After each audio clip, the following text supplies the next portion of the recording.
Okay, yes, Prof, you are now on mute. Thank you very much, Prof. Daalụ no ndị Igbo ekenekwa m unu. No. Ọ bụrụ m nnukwu ife aṅụrị isonye na mmemme nke arọ a.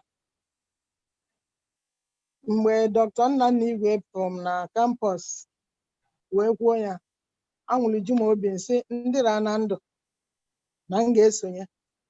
N'agbanyeghị na ọ na-afịa anyị arụ mgbe ụfọdụ anyị ma ndị n'aka adịrọ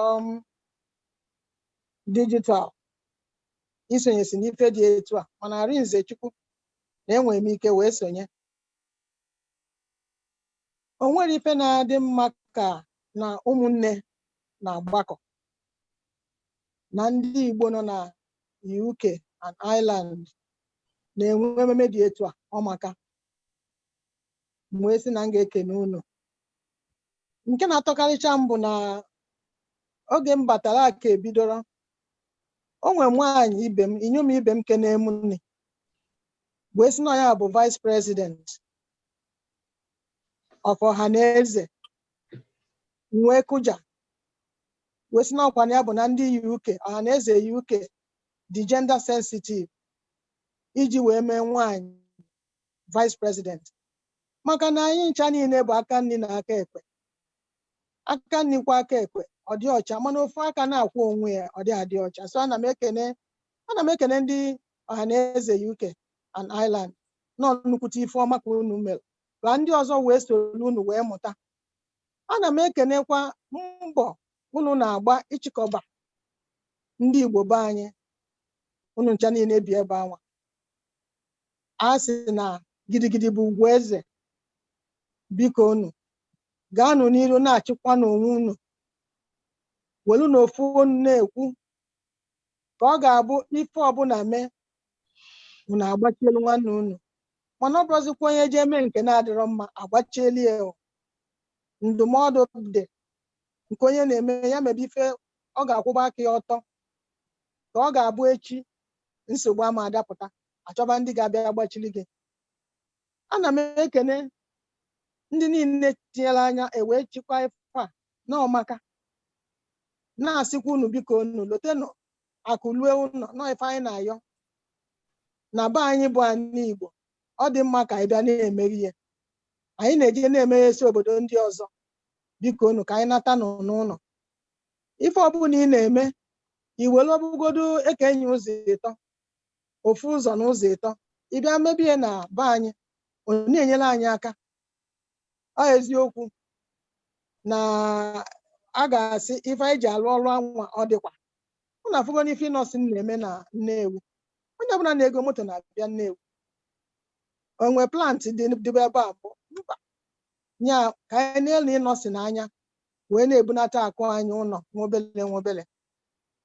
Ana m ekenekwa ndị niile ga-ekwu okwu, ma ndị isi ọha na eze, onye na-aka abịara chifu nna ya nwodo ike uke, na-ekene ụmụ nwaanyị niile ndị nọ na-agba mbọ n'obodo ahụ unu bi iji wee fụ na afa ndị Igbo abụghị ife emebiri emebi, kama na afọ anyị na-aga n'iru.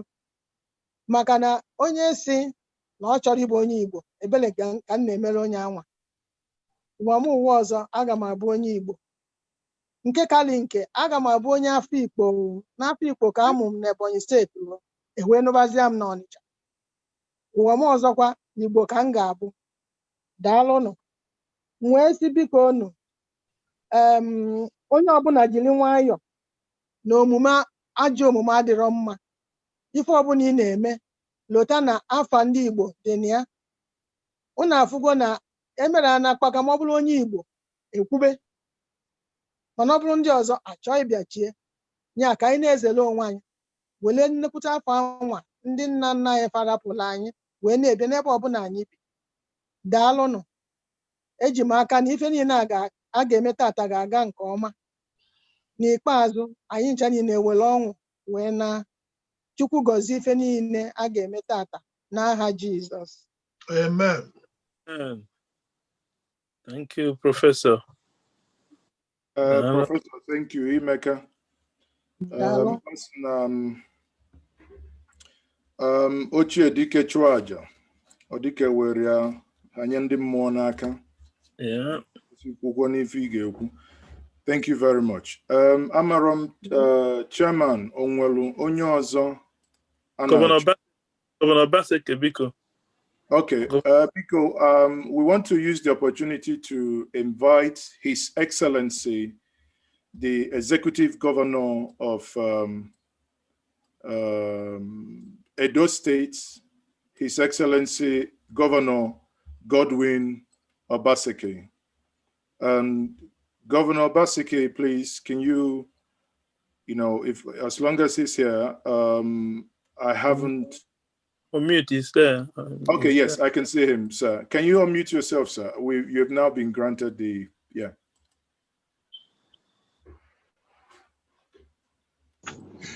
Thank you, sir. You are now Thank unmuted. you very much. The President of Ohaneze and the distinguished members of Ohaneze, good afternoon.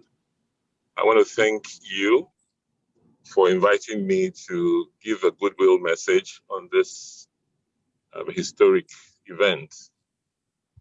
First, let me start by extending my profound appreciation to Igbo for the support, encouragement, and solidarity with me during my last elections. I want to put it on record that the former vice presidential candidate of our party, His Excellency Peter Obi, along with other distinguished Igbo politicians, rallied, came and supported me in Edo State to mobilize the support of Igbo, who came out in their numbers and strength to support my re-election bid.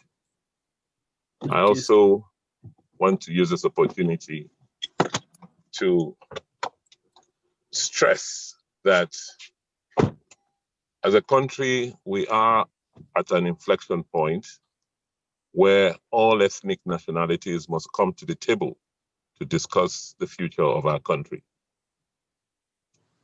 From that standpoint, I want to assure you of our support and wish you very, very fruitful deliberation during this, your summit.